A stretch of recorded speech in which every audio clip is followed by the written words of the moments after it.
Hello दोस्तों, अगर आप लोग इस बार 10वीं का परीक्षा देने वाले हो तो आप सभी विद्यार्थियों के लिए इस वीडियो में हम साइंस के वीवीआई सब्जेक्टिव क्वेश्चंस बताने वाले हैं। अगर आप लोग इतने सब्जेक्टिव क्वेश्चंस को याद कर लेते हो साइंस में तो 20 नंबर आप लोगों से तो कोई छीनेगा नहीं, एकदम कन्फर्म है कि 20 नंबर आपके हाथों में रह जाएगा। तो आप लोग वीडियो को लास्ट तक देखिए और जो भी क्वेश्चन बता रहे हैं उसको अच्छे से याद करने की कोशिश करिएगा। अगर नहीं याद होगा तो सारे क्वेश्चन को एक एक करके कॉपी में लिख लेना और सुबह में उठकर याद करना, शाम को याद करना, जब भी समय मिले आप जरूर याद करना, लेकिन इस क्वेश्चन को याद जरूर कर लेना। ओके, तो मैं वीडियो स्टार्ट कर देता हूँ। सभी लोग वीडियो को लाइक कर देना और अच्छा कमेंट जरूर करना और चैनल को तो सब्सक्राइब जरूर करना, क्योंकि आपको और सारे सब्जेक्ट का भी सब्जेक्टिव क्वेश्चन देना है। ओके, तो आपका पहला क्वेश्चन है विद्युत आवेश किसे कहते हैं, ये एग्जाम में आएगा। तो इसको कैसे परिभाषित करते हैं पहले इसको देखिए इसको हम लोग कैसे लिखेंगे।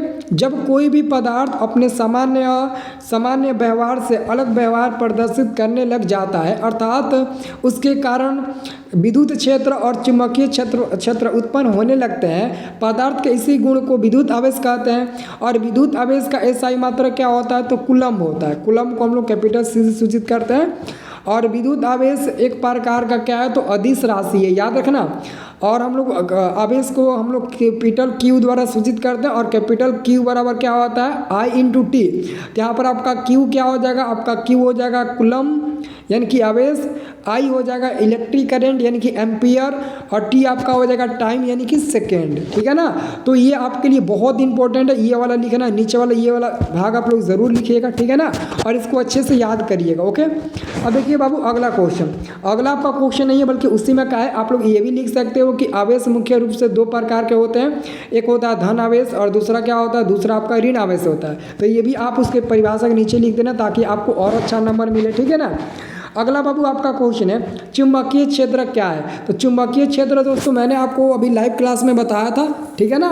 तो चुंबकीय क्षेत्र किसे कहते हैं, तो याद रखना दोस्तों, इसका उत्तर होगा चुंबक के चारों ओर वह क्षेत्र जिसमें आकर्षण तथा प्रतिकर्षण बलों का अनुभव किया जाता है चुंबकीय क्षेत्र कहलाता है। और चुंबकीय क्षेत्र को कैपिटल बी द्वारा सूचित किया जाता है। चुंबकीय क्षेत्र का एसआई मात्रा क्या होता है, टेस्ला होता है। क्या होता है, टेस्ला होता है। और एक टेस्ला बराबर 1 न्यूटन पर एम्पियर मीटर होता है, इसको भी याद रखना है।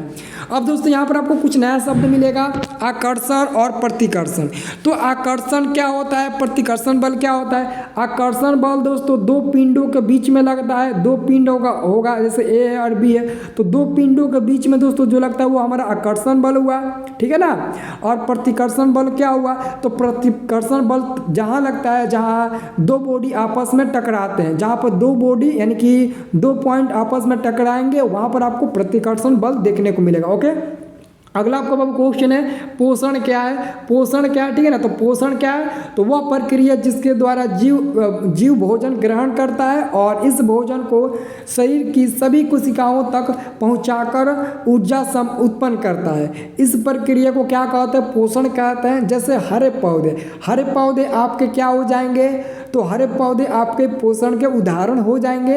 इसको आप लोग जरूर लिखना, एक एग्जाम्पल तो जरूर लिखना है हर परिभाषा में। अगला आपका क्वेश्चन है कि बताओ विद्युत धारा से आप क्या समझते हैं। विद्युत धारा यानी कि इलेक्ट्रिक करंट से आप क्या समझते हैं। तो उत्तर में लिखिएगा किसी चालक में प्रवाहित होने वाली आवेश के प्रवाह की दर को विद्युत धारा कहते हैं। विद्युत धारा एक अदिश राशि होता है। विद्युत धारा का एसआई मात्रक एम्पियर होता है। इसे एमीटर द्वारा मापा जाता है।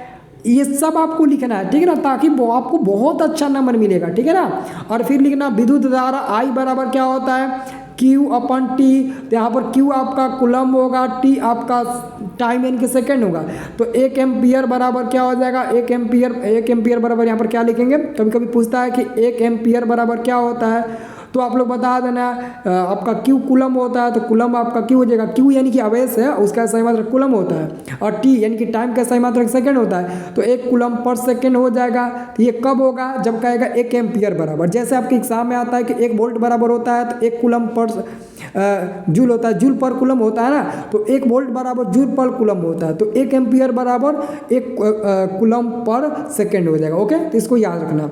अगला बाबू क्वेश्चन आपका 5 नंबर वाला, ये क्वेश्चन आपको समझना है, बहुत ही इंपॉर्टेंट क्वेश्चन है बाबू। आपका ये क्वेश्चन है प्रकाश का वर्ण विक्षेपण यानी कि डिस्पर्सन ऑफ लाइट, यानी कि प्रकाश के वर्ण विक्षेपण से आप क्या समझते हैं। तो बाबू आपको याद रखना है, जब श्वेत प्रकाश श्वेत प्रकाश या फिर सूर्य का प्रकाश। श्वेत प्रकाश वही है जिसमें 7 रंग होते हैं, सूर्य का प्रकाश वही है जिसमें 7 रंग होते हैं। तो याद रखना सूर्य के प्रकाश में भी 7 रंग होते हैं, ठीक है ना। तो जब श्वेत प्रकाश या सूर्य का प्रकाश एक प्रिज्म से होकर गुजरता है तो वह अपने विभिन्न अवयवी रंगों में विभक्त हो जाता है, और अपने विभिन्न अवयवी रंगों में विभक्त होने की घटना को क्या कहते हैं, तो प्रकाश का वर्ण विक्षेपण कहते हैं। श्वेत प्रकाश 7 रंगों के मेल से बना होता है। पहला बैगनी, जामुनी, नीला, हरा, पीला, नारंगी और लाल होता है। तो यहाँ पर आप लोग देख सकते हैं दोस्तों, आपको यहाँ पर दिखाया गया है कि दोस्तों ABC आपका एक क्या है, तो एक प्रिज्म है, और प्रिज्म के बाहर दोस्तों एक वाइट लाइट है, वाइट लाइटिंग यानी कि श्वेत प्रकाश है। जब श्वेत प्रकाश को प्रिज्म से गुजराया जाता है ना, यानी कि प्रिज्म से उसको गुजारा जाता है, तो यहाँ से दोस्तों यहाँ से विभिन्न अवयवी रंगों में विभक्त हो जाती है, और आपको सामने दिख रहा होगा कि 7 कलरों में विभक्त हुई है। और यहाँ पर दोस्तों आप लोग यहाँ पर भी फिगर देख सकते हो, ये हमारा एक प्रिज्म हो गया। जब प्रिज्म पर हम लोग श्वेत प्रकाश मारते हैं ना, तो यहाँ पर हमारा प्रिज्म से जो हमारा रंग निकलता है 7 कलर का, वो हमको पूरी अच्छे तरीके से दिखाई देता है।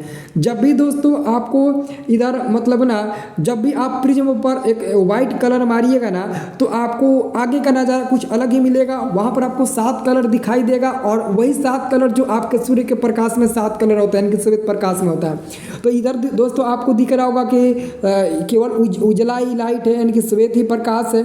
लेकिन जैसे ही आप प्रिज्म के उस पार देखिएगा तो आपको सामने दिख रहा है ना कितना कलर है, ये सब आपका कलर होगा। ओके, अब अगला क्वेश्चन देखिए। अगला क्वेश्चन है कि खतरे के संकेत के रूप में लाल रंग का प्रयोग क्यों किया जाता है।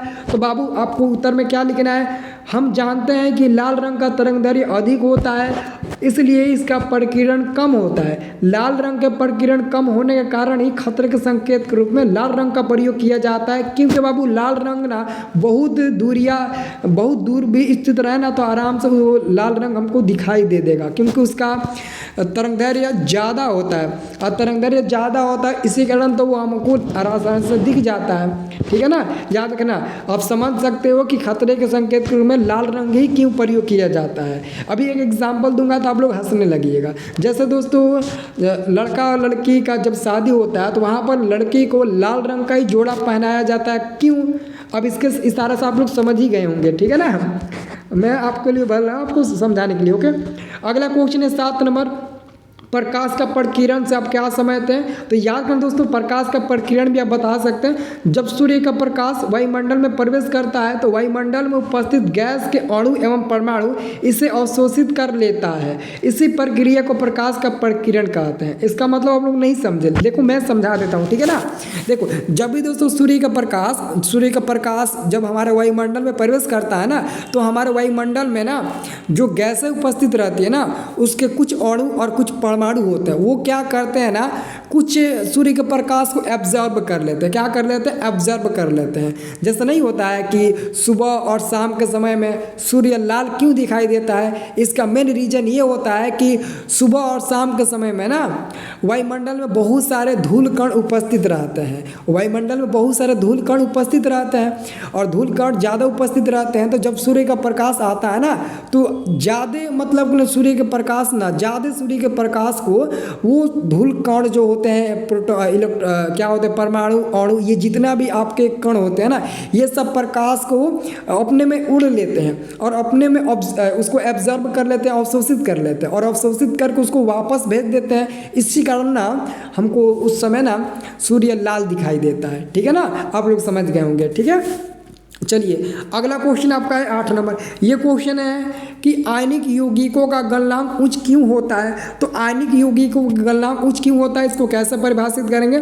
आयनिक यौगिकों का गलनांक उच्च होता है क्योंकि धन एवं ऋण आयनों के बीच काफ़ी मजबूत आकर्षण बल होता है। इसे तोड़ने के लिए अधिक ऊर्जा की आवश्यकता होती है। क्योंकि दोस्तों मैंने आपको बताया था ना कि जैसे आपका ये N2 है, तो N2 के दोस्तों क्या होता है, N2 के बीच ना ट्रिपल बॉन्ड बनता है। तो इन ट्रिपल बॉन्ड को तोड़ने के लिए आपको बहुत ज़्यादा एनर्जी की ज़रूरत पड़ेगी। अगर वही मैं बात करूं ऑक्सीजन, तो ऑक्सीजन के बीच दोस्तों क्या बनता है, डबल बॉन्ड बनता है। तो दोस्तों इस डबल बॉन्ड को तोड़ने के लिए उतना नहीं खर्चा होगा जितना कि नाइट्रोजन में लगेगा। नाइट्रोजन में ट्रिपल बॉन्ड, इसलिए इसमें बहुत ज़्यादा खर्चा लगेगा, मतलब कि बहुत एनर्जी लगेगा तोड़ने के लिए।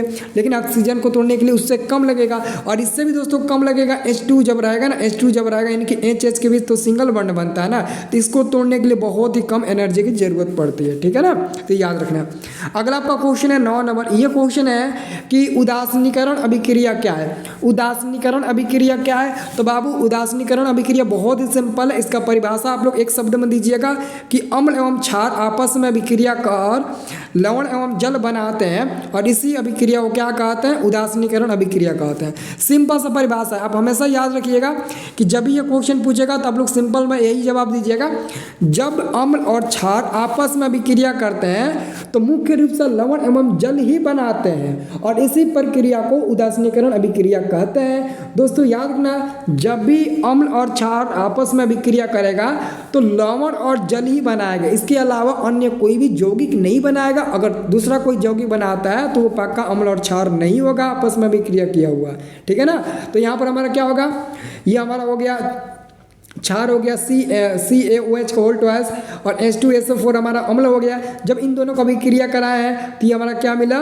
तो लवण मिला।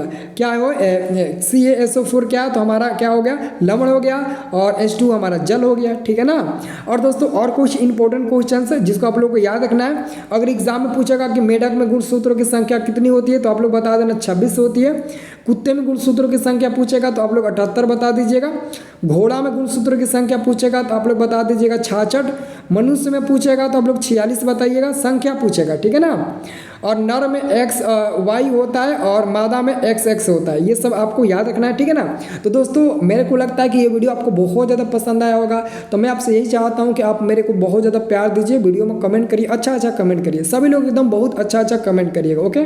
चलिए बहुत बहुत धन्यवाद जी, गुड नाइट, मिलते हैं कल नए अंदाज में मैथ का क्लास में, ओके।